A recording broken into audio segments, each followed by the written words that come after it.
Menko Marves Luhut Binsar Panjaitan memberi pesan kepada Presiden terpilih Prabowo Subianto agar tidak sembarangan membawa orang ke dalam pemerintahan. Luhut mengingatkan agar Prabowo tak membawa orang toksik ke dalam kabinetnya karena bisa merugikan. Kami kutip pernyataan Luhut saat bicara dalam acara Jakarta Future Forum Blue Horizons Green Growth di Jakarta. Luhut bilang, kepada Presiden terpilih, saya katakan jangan membawa orang toksik ke dalam pemerintahan Anda karena akan merugikan.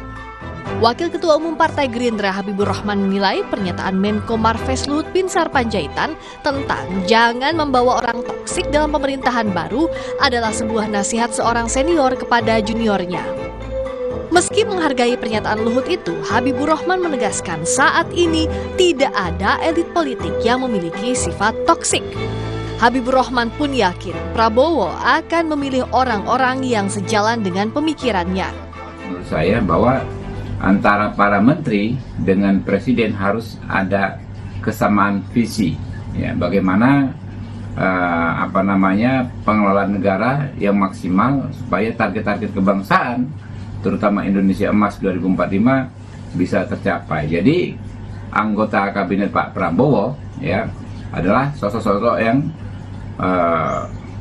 punya pemikiran yang produktif, yang sejalan dengan pemikirannya Pak Prabowo.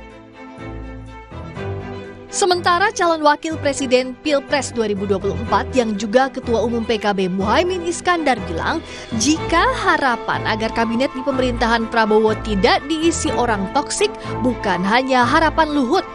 Walau sempat menjadi rival dalam Pilpres 2024, Muhaimin berharap kabinet pemerintahan Prabowo Gibran diisi oleh orang-orang dengan kriteria baik. Toksik pasti bukan hanya harapan Pak Luhut, siapapun ingin kepemimpinan kabinet yang baik ya. Jadi bagaimana kriterianya saya kira semua orang juga paham.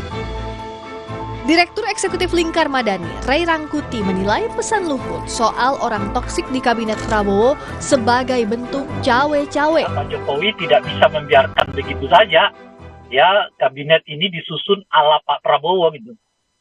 Nah, beliau kan punya perasaan. Ya, kita sebut saya semacam tanggung jawab untuk memastikan bahwa agenda-agenda beliau tidak berhenti di tengahnya Pak Prabowo gitu. Dan itu tidak sekedar komitmennya Pak Prabowo saja kan.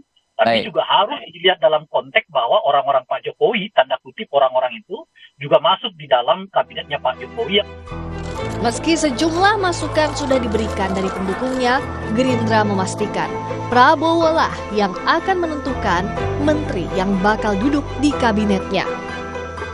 Tim Liputan, Kompas TV.